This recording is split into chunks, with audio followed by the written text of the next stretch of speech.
Welcome to the Web Hosting Cat Podcast, brought to you by webhostingcat.com. Here's your host, Michael James.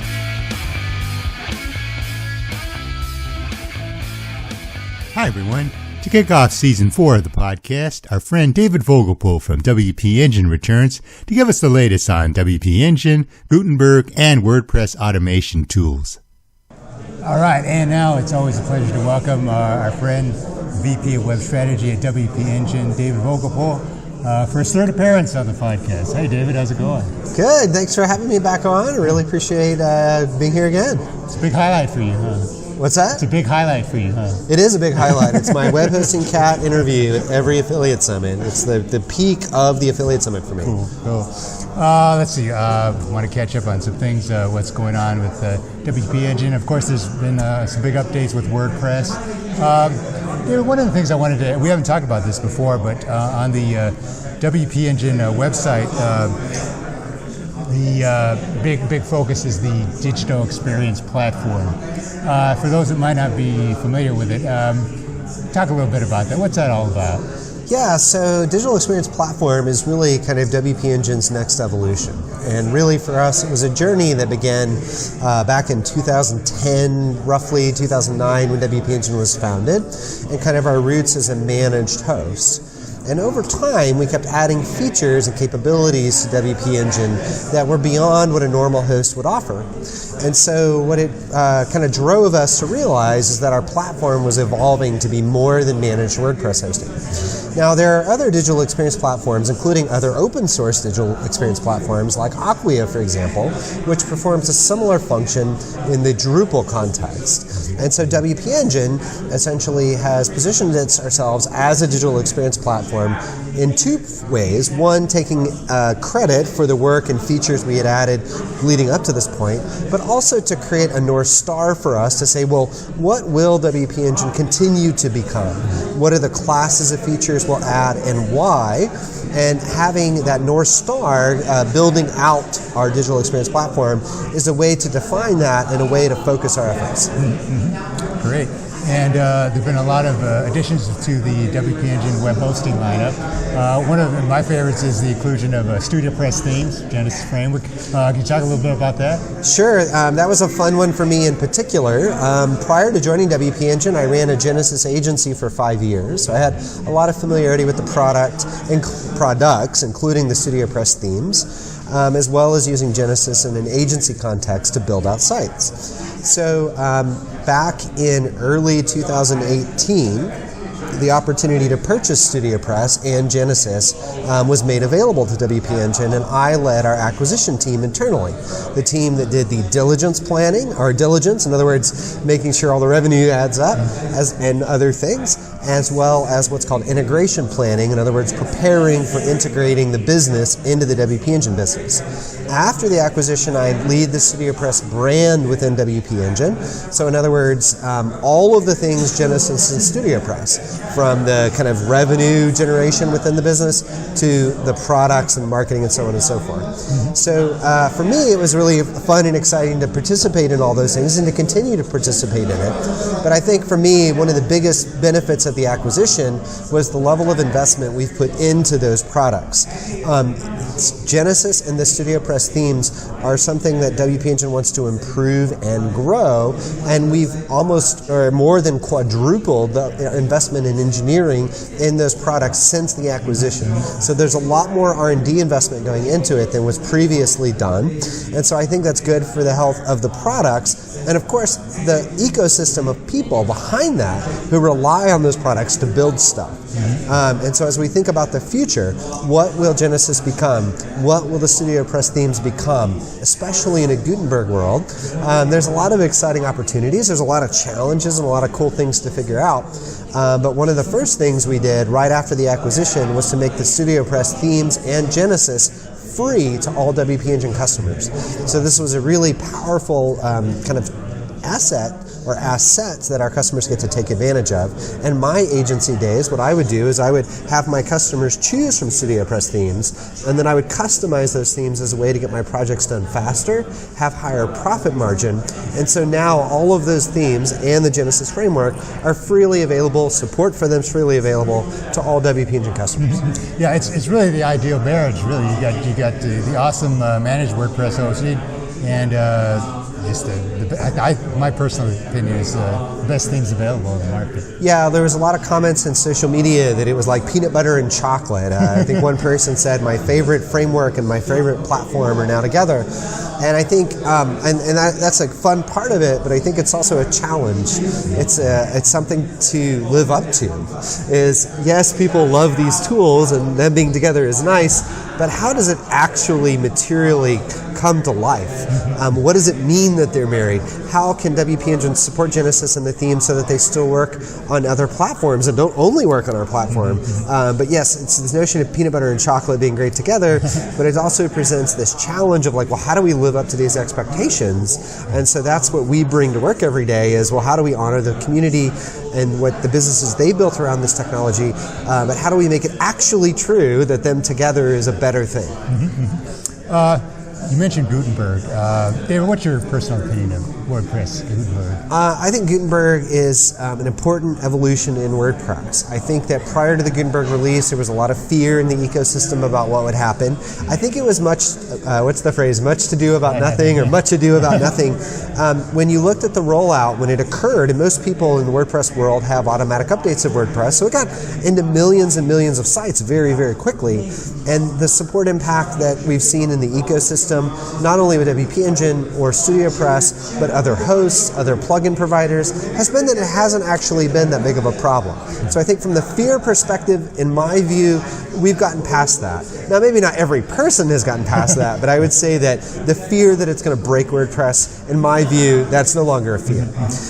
So the second thing is, well, what is its role in WordPress, and should it be there, and why is it there, and things like that. And people have their own opinions about should it be there or not be there. But I would think if people just ask themselves honestly, is the old editing experience, is the old WYSIWYG, is Tiny MCE editor, that old classic editing experience, is it actually better than Gutenberg? Is using shortcodes better? Are using widgets better? The frank answer is no, it's not. Matt, in his State of the Word address, gave the example of his own personal experience writing a blog post and going back into the text editor to edit the code like 16 times or 8 times, some crazy number, just to write one blog post. I feel like Gutenberg allows you to create more beautiful pages without having to go back in to edit code all of the time. And that's just the tip of the iceberg. The ability to use reusable blocks, to have blocks that are pre-configured, pre-designed, in alignment with your theme, and allow the content creator to get that content out faster is a very powerful thing. And what developers can create with those blocks to empower the content creator makes their work more valuable. So in other words, if you're a designer or a developer cranking out landing pages, that's not super valuable. If you created reusable elements that content creators could use to create their own elements, you can focus your time and energy on creating cool, integrated things, sophisticated experiences, versus just the next landing page over and over and over again. And of course, the campaign managers or the content creators don't have to wait in your backlog for you to get to that project to create that next piece of content. And this is something the WP Engine uses on its site quite extensively, actually.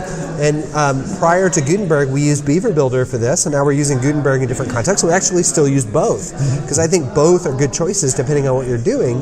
But it took the content creation time of a new landing page for a new campaign from weeks to hours or minutes, depending on the campaign creator that's creating it. You've just democratized content for those campaign creators. Now you might ask yourself, well, did that mean we didn't need as many designers and developers? I can assure you we didn't lay anybody off when we deployed this. What ended up happening, of course, is they ended up working on more valuable things, integrations with other technologies, automating some of our systems, making it even easier for content creators to create dynamic, integrated content, and we actually hired more of them, not laid them off. But I don't know, I think Gutenberg, we're in kind of the first iteration of it. There's more iterations to come. There's various phases where it'll address the menus and the sidebar. But even beyond that, what people in the ecosystem with plugins and just people who create on their own that are going to do with those blocks are going to change WordPress for the better. And so I think fundamentally I'm a huge fan. Do I think version 1 is the first thing to go use on every experience you're going to build? No, I don't. I think with anything you need to understand what its capabilities are, how you can use it, but I think over time it'll be a very, very powerful force, and it's long overdue. The old editing experience was just crap. Gotcha. Now I know you've been doing a lot of speaking on WordPress automation tools, particularly with, say, push and pull content. Can you talk about maybe a couple of them that you like?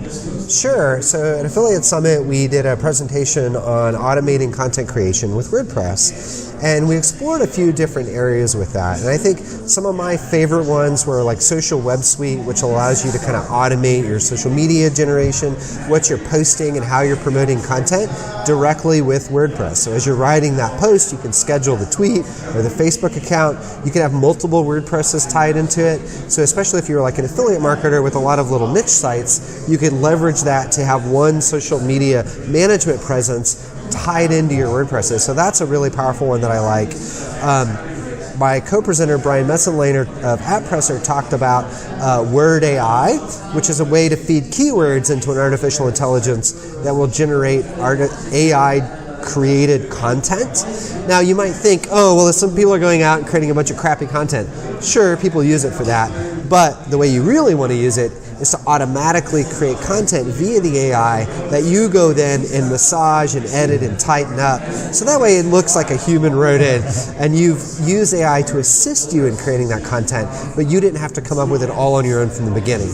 And I think as someone who blogs somewhat frequently, and one of my biggest things is that maybe not writer block, but just like time block, where it's like I really want to write this like thoughtful piece, but I just don't have the time to do it, and everybody gets stuck on this content treadmill. So WordAI was kind of a nice tool, I thought, to generate the content piece, but then you can kind of go in behind and clean it up. Great way to get you going. Yeah, exactly. Yeah. Starting point. Cool. Let's see. One other thing about WP Engine, the WP Engine environment I wanted to talk to you about was the Solution Center. There's some great tools available in there. Like I think there's the e-commerce toolkit. Can you talk a little bit about what you get in there? Yeah, so the Solution Center is an area of the WP Engine site.